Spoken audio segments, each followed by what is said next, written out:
Pemirsa, PT TBS Energi Utama Tbk sedang melakukan ekspansi portofolio di sektor pembangkit listrik energi bersih. Ya, dalam jangka panjang perseroan membidik pasar ekspor listrik ke Singapura.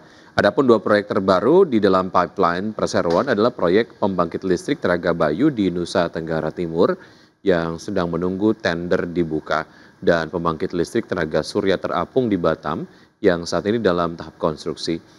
Proyek PLTB di NTT tersebut akan digarap anak usaha Toba yaitu PT Bayu Alam Sejahtera, sedangkan proyek PLTS terapung di Batam yang saat ini dalam tahap konstruksi memiliki kapasitas terpasang 46 MW peak dan jangka waktu perjanjian jual beli listrik dengan PLN selama 25 tahun. Proyek ini targetkan beroperasi komersil penuh dan terintegrasi ke jaringan listrik nasional pada kuartal 4 tahun ini sejalan dengan ekspansi yang dilakukan perseroan menargetkan kapasitas pembangkit listrik energi bersih sebesar 594 MW pada tahun 2030.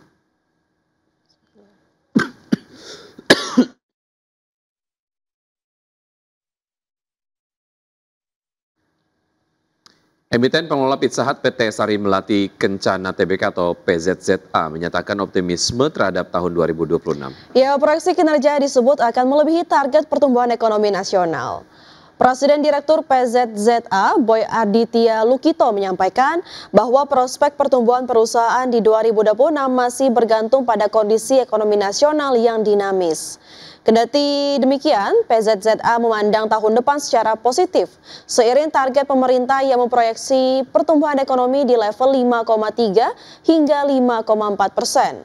PZZA menargetkan pertumbuhan di atas angka tersebut. Optimisme PZZA menguat berkat momentum pertumbuhan sepanjang tahun ini yang didukung strategi efisiensi serta pembiayaan ekspansi dari modal internal. Perusahaan menegaskan seluruh penghematan operasional akan kembali direinvestasikan untuk memperkuat aset perusahaan. Saat ini PZZA mengoperasikan hampir 600 gerai di 36 provinsi. PZZA fokus melanjutkan program renovasi gerai sebagai strategi utama ekspansi. Setelah sempat tertunda pada masa pandemi, program renovasi kembali digencarkan sejak 2023 dengan progres yang terus meningkat hingga 2025. Pada 2026, perusahaan menargetkan renovasi yang lebih agresif agar mendorong kenyamanan konsumen dan meningkatkan kunjungan. Posisi anggaran pendapatan dan belanja negara atau APBN hingga 31 Oktober 2025 mengalami defisit hingga 479,7 triliun rupiah. Ya, posisi tersebut setara dengan 2,02% terhadap produk domestik bruto. Dalam konferensi pers APBN Kita Oktober 2025, Menteri Keuangan Purbaya Sadewa mengungkapkan posisi anggaran pendapatan dan belanja negara hingga 31 Oktober 2025 mengalami defisit alias tekor sebesar 479,7 triliun rupiah atau setara dengan 2,02% terhadap PDB. Defisit APBN tersebut berarti pendapatan negara lebih kecil dibanding jumlah pengeluaran atau belanja negara.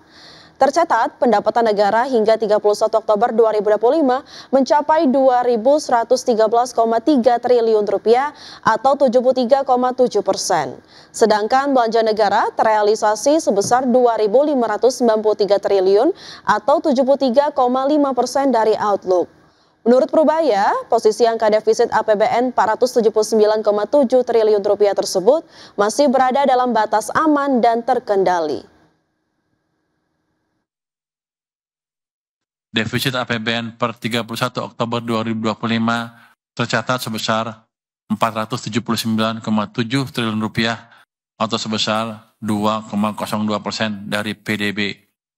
Angka defisit ini berada dalam Bank Indonesia masih mempertahankan suku bunga acuan di level 4,75% pada November 2025. Langkah ini dinilai masih sejalan dengan upaya menjaga stabilitas nilai tukar dan memperkuat kebijakan makroprudensial. Gubernur Bank Indonesia Peri Warjio menegaskan penahanan suku bunga 4,74% ini merupakan langkah strategis untuk menjaga stabilitas nilai tukar rupiah di tengah meningkatnya ketidakpastian global. Peri mengungkapkan bahwa kebijakan tersebut juga bertujuan menarik aliran investasi portofolio asing sekaligus memastikan efektivitas transmisi pelonggaran kebijakan moneter dan makroprudensial yang telah ditempuh sebelumnya. Selain kebijakan moneter, Bank Indonesia turut memperkuat pelonggaran makroprudensial melalui peningkatan efektivitas penyaluran likuiditas kepada perbankan guna mendorong ekspansi kredit ke sektor prioritas. Kedepan, Bank Indonesia terus mengkaji ruang penurunan suku bunga dengan mempertimbangkan proyeksi inflasi 2025 sampai 2026 yang berada pada kisaran 2,5% plus minus 1%. Rapat Dewan Gubernur Bank Indonesia pada tanggal 18 dan 19 November 2025 memutuskan untuk mempertahankan BI rate sebesar 4,75%. Demikian juga suku bunga deposit facility tetap sebesar 3,75% dan suku bunga lending facility tetap sebesar 5,5%. Pemirsa, Indonesia hadir dalam The First Future Investment and Trade Partnership Ministerial Meeting di Singapura. Pertemuan tingkat Menteri Perekonomian menjadi forum perdana yang mempertemukan negara-negara mitra untuk merumuskan strategi bersama dalam menghadapi dinamika perdagangan global. Menteri Koordinator Bidang Perekonomian Erlangga Hartarto mewakili Indonesia hadir dalam forum The First Future Investment and Trade Partnership Ministerial Meeting di Singapura. Forum yang dibentuk 2 bulan lalu ini bertujuan memperkuat arus perdagangan dan investasi melalui prinsip keterbukaan, ketahanan, dan inovasi. Dalam forum ini, Indonesia menegaskan komitmen untuk memperkuat perdagangan internasional, memperdalam integrasi rantai pasok, serta mempercepat transformasi digital. Melalui forum internasional tersebut, Indonesia menegaskan perannya dalam mendorong transformasi ekonomi regional dan global.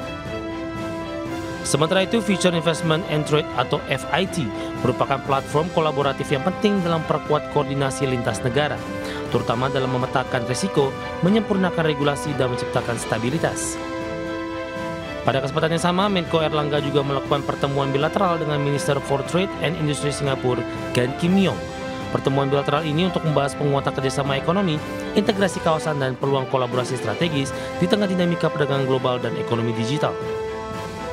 Selain itu, pertemuan ini menegaskan komitmen kedua negara untuk terus mempererat kemitraan strategis, di mana Indonesia dan Singapura sepakat untuk membuka arsitektur ekonomi digital di kawasan melalui prinsip-prinsip pasar perdagangan digital yang lebih komprehensif. Dari Jakarta, Adex Cedok. Harga minyak ditutup melemah pada perdagangan di hari Kamis seiring Presiden Amerika Serikat Donald Trump mendorong Ukraina untuk menerima perjanjian damai dengan Rusia guna mengakhiri perang yang telah berlangsung lebih dari 3 tahun. Harga minyak mentah berjangka jenis Brent untuk kontrak pengiriman Januari 2026 ditutup melemah 0,2% menjadi 63,38 dolar Amerika per barrel, dan harga minyak mentah berjangka jenis West Texas Intermediate untuk kontrak pengiriman Desember 2025 ditutup turun 0,5% ke level 59,14 dolar per barrel. Harga minyak sempat menguat di awal sesi, terdorong laporan penurunan stok minyak mentah Amerika yang lebih besar dari perkiraan. Di sisi lain, proposal perdamaian Amerika Serikat dan Rusia memuat konsesi wilayah Ukraina kepada Rusia serta pengurangan kekuatan militer Kiev, 2 hal yang sebelumnya ditolak Presiden Ukraina Volodymyr Zelensky. Namun pada hari Kamis, Zelensky menyatakan akan mempelajari proposal tersebut dan berkonsultasi dengan Amerika Serikat mengenai rencana ini.